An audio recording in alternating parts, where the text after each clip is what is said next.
ಯುವ ಕಾಂಗ್ರೆಸ್ನ ಮುಖಾಂತರ ರಾಜಕೀಯಕ್ಕೆ ಪ್ರವೇಶ ಮಾಡಿ ಇವತ್ತು ನಾಯಕರಾಗಿದ್ದಾರೆ. ಇಲ್ಲಿ ಯೋಗೇಶ್ವರ್ ಅವರು ಶಾಸಕರಾಗಿ ಕೂತಿದ್ದಾರೆ. ಅವರು ಕೂಡ ಯುವ ಕಾಂಗ್ರೆಸ್ನಲ್ಲೇ ರಾಜಕೀಯ ಪಾದಾರ್ಪಣೆಯನ್ನ ಮಾಡಿದಂತಹ ದಿನಗಳನ್ನ ಮೊನ್ನೆ ನನ್ನ ಹತ್ರ ನಾವು ಚನ್ನಪಟ್ಟಣದಲ್ಲಿ ಸೇರಿದಂತಹ ಸಂದರ್ಭದಲ್ಲಿ ಮೆಲುಕು ಹಾಕ್ತಾ ಇದ್ರು. ಯುವ ಕಾಂಗ್ರೆಸ್ ಎಲ್ಲರಿಗೂ ಕೂಡ ಶಕ್ತಿಯನ್ನ ಕೊಡ್ತದೆ, ಎಲ್ಲರಿಗೂ ಕೂಡ ಆಸ್ತಿಯನ್ನ ಈ ಒಂದು ವ್ಯವಸ್ಥೆಯನ್ನ ರೂಪಿಸ್ತದೆ. ಇವತ್ತು ಅಧ್ಯಕ್ಷರಾಗಿ ಸನ್ಮಾನ್ಯ ಡಿ ಕೆ ಶಿವಕುಮಾರ್ ಅವರು ಕೂತಿದ್ದಾರೆ. ಡಿ ಕೆ ಶಿವಕುಮಾರ್ ಅವ್ರ ತಂದೆ ಕೆಂಪೇಗೌಡ, ಅಂದ್ರೆ ಮಾಗಡಿ ಕೆಂಪೇಗೌಡ ಅಲ್ಲ, ದೊಡ್ಡಾಲಹಳ್ಳಿ ಕೆಂಪೇಗೌಡ. ಅವ್ರಿಗೇನು ಇತಿಹಾಸ ಇಲ್ಲ.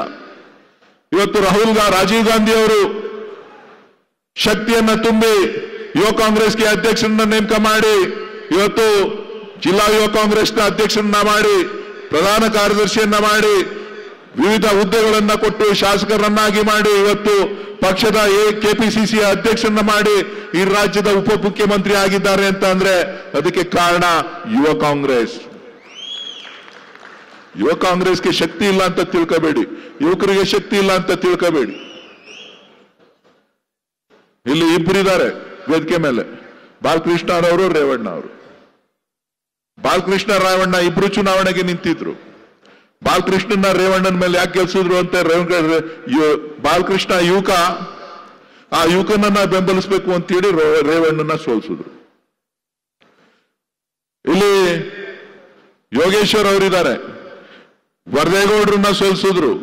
ಯಾತಕ್ಕೆ ಸೋಲ್ಸಿದ್ರು ಅಂದ್ರೆ ಯೋಗೇಶ್ವರ್ ಅವ್ರ ಯುವಕ, ಅವರನ್ನ ಗೆಲ್ಸ್ಬೇಕು ಅಂತ ಹೇಳಿ ಯೋಗೇಶ್ವರ್ ಅವ್ರನ್ನ ಗೆಲ್ಸಿದ್ರು. ಹೌದಾ ಅಲ್ವಾ? ಸಿಎಂ ಲಿಂಗಪ್ಪನವ್ರ ವಿರುದ್ಧ ಕುಮಾರಸ್ವಾಮಿ ಅವರು ರಾಜಕಾರಣದಲ್ಲಿ ಪ್ರವೇಶ ಮಾಡಿದಾಗ ಕುಮಾರಸ್ವಾಮಿ ಅವ್ರನ್ನ ಗೆಲ್ಸಿದ್ರು ರಾಮನಗರದವರು. ಯಾಕೆ ಗೆಲ್ಸಿದ್ರು ಅಂತ ಅಂದ್ರೆ ಯುವಕ ಅಂತ ಹೇಳ್ಬಿಟ್ಟು.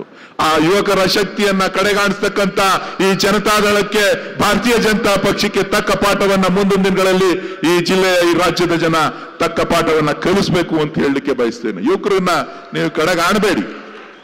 ಯುವಕರಿಗೆ ತನ್ನದೇ ಆದಂತ ಶಕ್ತಿ ಇದೆ.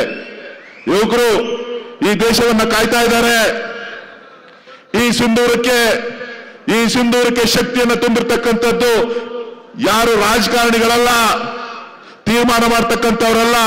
ಆ ಯುದ್ಧದ ಮೈದಾನದಲ್ಲಿ ಹಗಲು ರಾತ್ರಿ ಸಾವು ನೋವನ್ನು ಲೆಕ್ಕಿಸದೆ ಇವತ್ತು ಹೋರಾಟ ಮಾಡ್ತಾ ಇರ್ತಕ್ಕಂಥ ಯುವಕರು ಇವತ್ತು 140 ಕೋಟಿ ಜನರನ್ನ ಕಾಯ್ತಾ ಇದ್ದಾರೆ ಅಂತ ಹೇಳಿದ್ರೆ ಆ ಶಕ್ತಿಯನ್ನ ನಾವು ಅಲಗಳಿಬಾರ್ದು.